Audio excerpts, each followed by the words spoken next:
안녕하세요. 초등교육과 교육대학교 입시 영상을 올리고 있는 초등학교 교사 혜라쌤입니다. 여러분 공부 열심히 하고 계시죠? 저도 여러분과 약속드린 대로 2주에 한 번씩 목요일마다 교대 입시 영상을 올리기 위해서 퇴근하고 지금 카메라 앞에 앉았습니다. 이번 영상에서는 교육대학교 입시를 위해서 공부했을 당시 어떻게 공부를 했는지 그 첫 번째 국어 공부법에 대해서 제가 이야기해 보려고 합니다. 다른 영상에서 말씀드렸다시피 저는 2014 학년도 수능이 끝나자마자 수능 공부를 시작했습니다. 국어, 수학, 그리고 영어, 듣기 평가를 제외한 영어를 바로 시작했었습니다. 이 세 과목을 먼저 시작했는데요. 그 중에 오늘은 국어에 대해서 잠깐 이야기해 보겠습니다. 먼저 저는 국어를 잘 못해요. 고등학교 때부터 국어를 잘 못했습니다. 그 원인에 대해서 지금에서 생각해 보면 집에 책이 없었습니다. 그리고 저 학교 다닐 때 당시에 도서관을 그렇게 자유롭게 갈 수 있는 그런 환경도 제 주위에는 없었어요. 책을 많이 읽어본 적이 없습니다. 그리고 저란 사람 자체가 굉장히 산만합니다. 머릿속이 계속 뒤죽박죽, 이렇게 정리가 잘 안 되는 스타일이에요. 그리고 오랫동안 집중도 잘 하지 못합니다. 이러한 환경과 능력을 생각해 보면 국어를 잘할 수가 없는 그러한 사람입니다. 그리고 20대에 대학을 졸업하고 나서 바로 회사에 취직하고 얼마 안 있다가 쇼핑몰을 운영했기 때문에 어떤 책을 읽는 그러한 분위기의 삶을 살지 못했어요. 다른 분들은 그런 와중에도 굉장히 책도 많이 읽으시고 자기 개발을 하시는데 저는 그냥 열심히 옷을 포장하고 판매하고 이런 것에 집중했었기 때문에 책을 읽은 세월이 별로 없습니다. 다시 수능 문제를 대했을 때는 고등학교 때보다도 실력이 더욱 낮아진 상태에서 제가 수능 문제를 본 것이에요.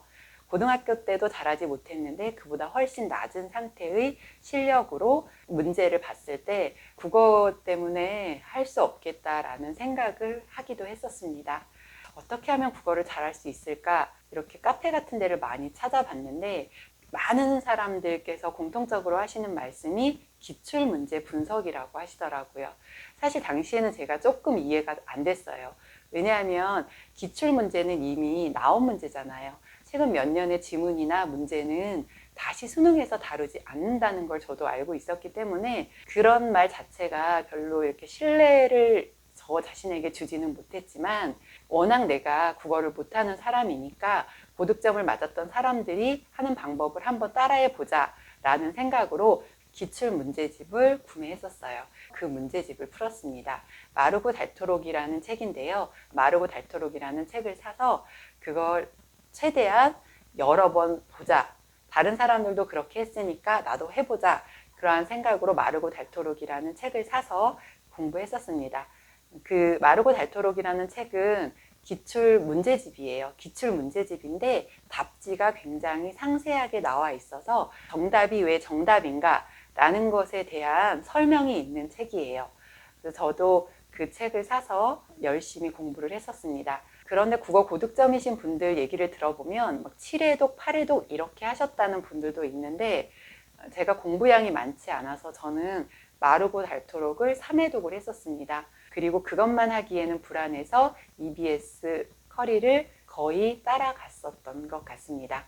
어떤 분들은 이 기출문제를 답을 다 체크해 놓고 또 푸시고 이렇게 하시는데 저 같은 경우는 문제집에 답을 체크를 안 해놨어요. 만약에 체크를 해놓으면 제가 너무 지겨울 것 같아서 답은 문제집에 표시를 안 하고 다시 2회독 할 때는 답이 없는 그러한 문제지를 가지고 푸는 것처럼 그렇게 공부를 했었어요. 그러면 틀린 거 또 틀리더라고요. 따라서 N회독을 하는 것은 약한 부분을 찾을 수 있는 그러한 것도 돼요.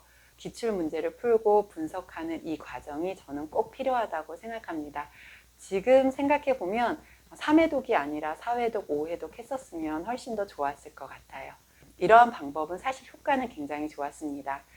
2015 학번 제가 시험 봤을 때 막상 그때 시험 문제가 굉장히 어려워서 불국어라는 이야기가 나왔었거든요. 100분이 85로 3등급을 받았지만 그러나 그것도 저 나름대로는 굉장히 선전한 점수였어요. 제가 그 3등급밖에 맞지 못했던 이유 중에 하나를 제가 생각해 보면 너무 어려웠기 때문에 당황했었던 것 같아요.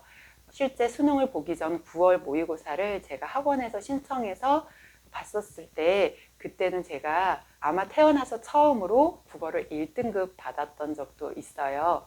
그러니까 기출문제를 이렇게 N회독한다. 이런 거는 굉장히 효과가 좋은 것 같습니다. 특히 국어를 못하는 사람들에게는 답을 찾는 그 과정을 알려줘서 저는 굉장히 효과를 많이 봤던 그러한 경우입니다.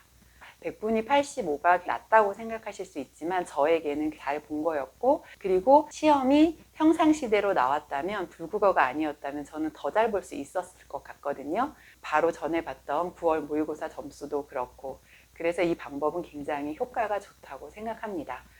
N해독을 하면서 느꼈던 제가 국어를 틀리는 이유 몇 가지가 있더라고요.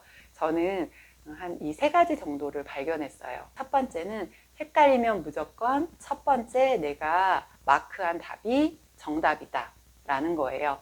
헷갈리지 않고 다시 검토했는데 헷갈려서 그런 게 아니라 실수했다 라고 싶었을 땐 고치셔도 되지만, 만약에 이것도 같고 저것도 같은데 조금 전에는 내가 1번으로 했는데 다시 보니까 2번이 정답인 것 같아. 그럴 때는 대부분 1번이 정답이더라고요. 헷갈릴 때는 다시 고치실 필요도 없습니다. 다시 보실 필요도 없어요.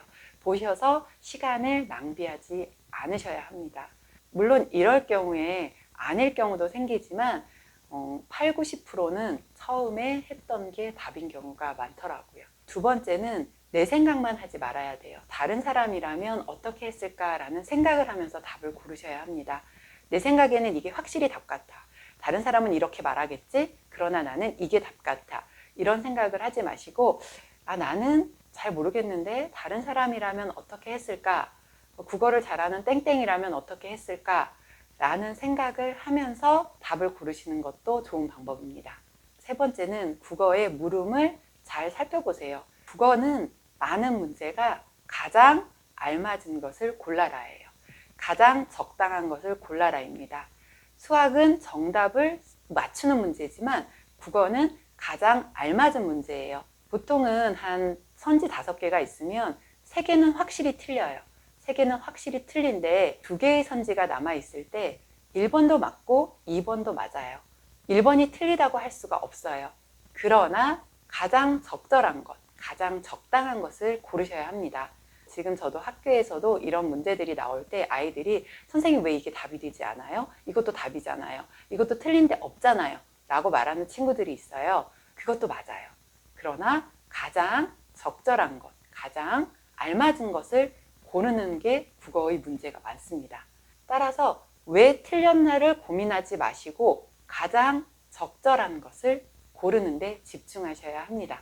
이게 바로 제가 알아낸 참 별것 아닌 국어 답지 고르는 방법이에요. 국어 잘하시는 분들은 저게 무슨 이렇게 생각하실 수도 있는데, 사실 국어 못하는 저 같은 경우는 이러한 단순한 이것들이 굉장히 도움이 많이 됐습니다. 다행히 늦게 공부하시는 분들에게 희소식은 있어요. 제 동기들 대부분 보면 국어가 어려워서 오히려 교대를 들어올 수 있었다라는 장수생 친구들이 많이 있었어요.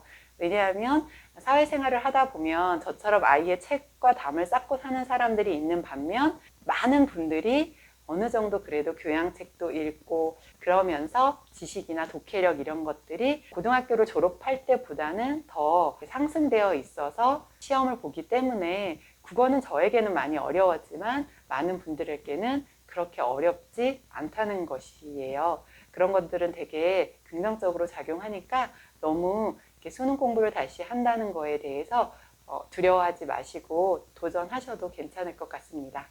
이상입니다. 감사합니다.